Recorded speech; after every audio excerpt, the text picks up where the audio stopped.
what if I told you there's a mod for Squad that adds basically everything the community's asked for all together? Today, we're talking about Supermod, and there's a lot here to discuss, so go ahead and hit the subscribe button, leave a like, drop a comment down below with your thoughts on the mod. And if you're interested in diving into Squad, you can use my code SLATE3K30 for 30% off using the link in the description below.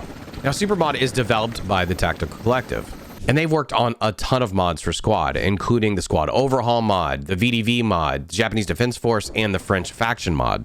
It's like a network of modders focused on Squad, and they aim to make Supermod the worthy successor to Project Reality, which many of you are familiar with. Now, Supermod is massive, so there's going to be some things that are work in progress and plenty of differences between vanilla and modded gameplay, which I hope to display here in this overview.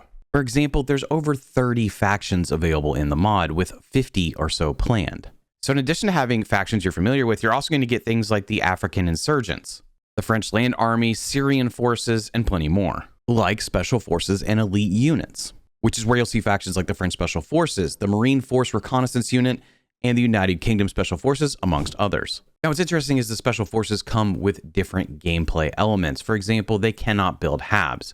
They have mobile deployment vehicles, similar to something you might see in other games. If you were to play one of these units, you'll see other adjustments. For example, extra ammunition in the rifleman's bag, increased stamina recovery, extra rally points, and so on to make them unique compared to your more traditional unit.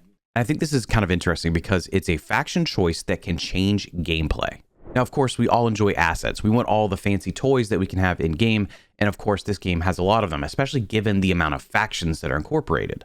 There's so much here, from cast helicopters, attack helicopters, and transports. It's just a lot, and it catches your attention, especially when you pop into Jensen's to get an idea of the scope of the mod.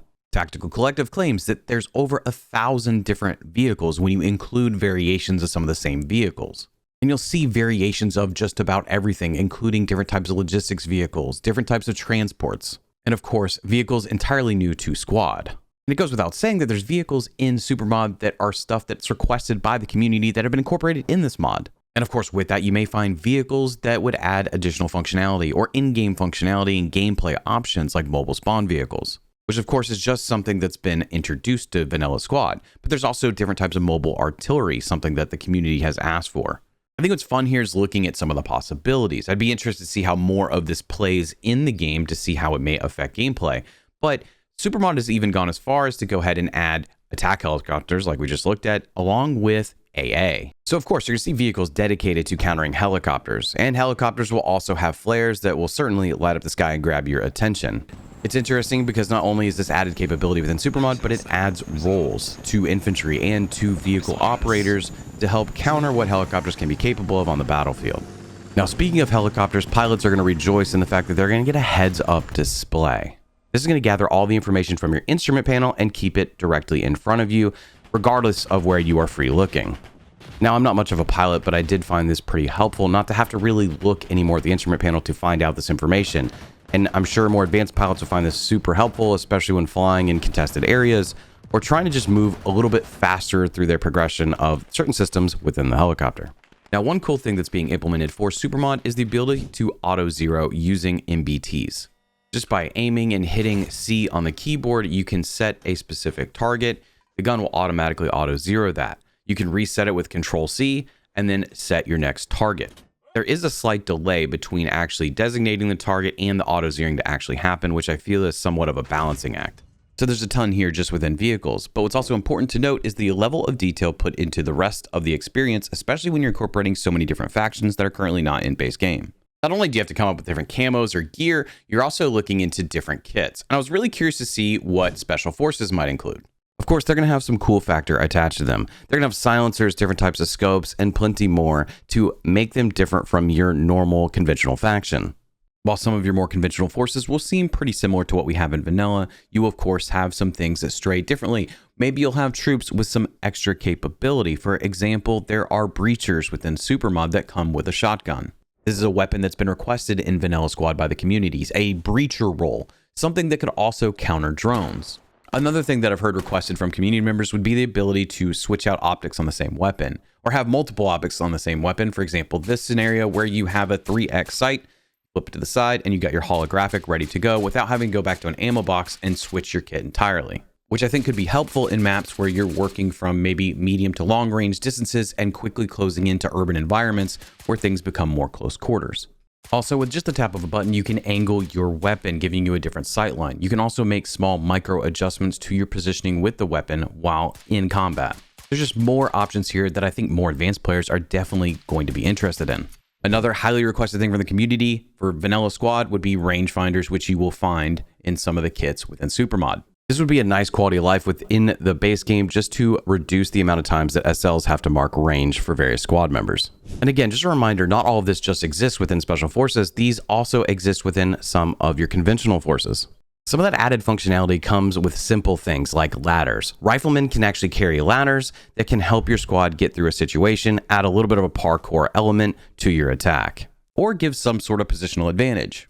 Something that's been at least mentioned or brought up as being an addition coming to Vanilla Squad would be some sort of infantry AA. This would be a counter to cast helicopters. But it's been implemented into Supermod, so you'll find this as an option for infantry. Again, another role added to the game with additional capability that we're not as familiar with. Now, there's other things that the community has talked about or asked about that are implemented into Supermod. And I think this is a really interesting study on what could be done with squads, because there's been conversations around how SLs and their squads operate. For example, there are Recon squads within Supermod. So for a sniper squad, it's going to be limited to 2 people. Recon squads are going to get 5 people, and engineer squads are going to get 4 people in that squad.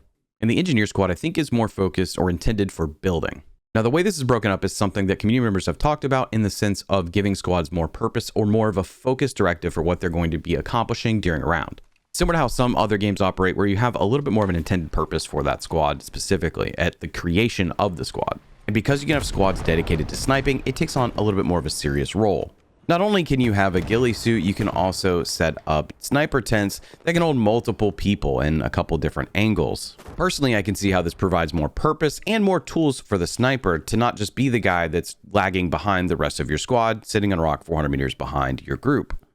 Now, I have to talk about command assets for at least a moment because there's a lot here. It's kind of been a reoccurring topic to see some sort of commander overhaul for the role in Vanilla Squad. And it's nice to see that Supermod has some additional options in terms of assets, making the commander role way more valuable. So while looking at the US, for example, you're going to have your drones, but then you're going to also have a series of different smoke barrages, which is pretty neat to see actually implemented into the game at any capacity.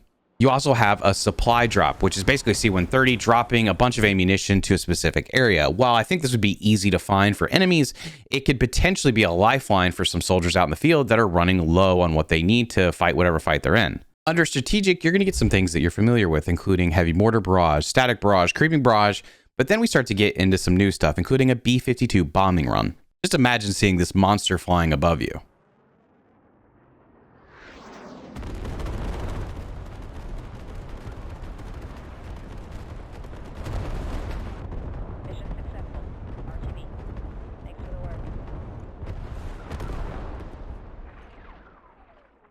There's also the HIMARS barrage, which can cover a pretty significant area, like something up to 400 meters.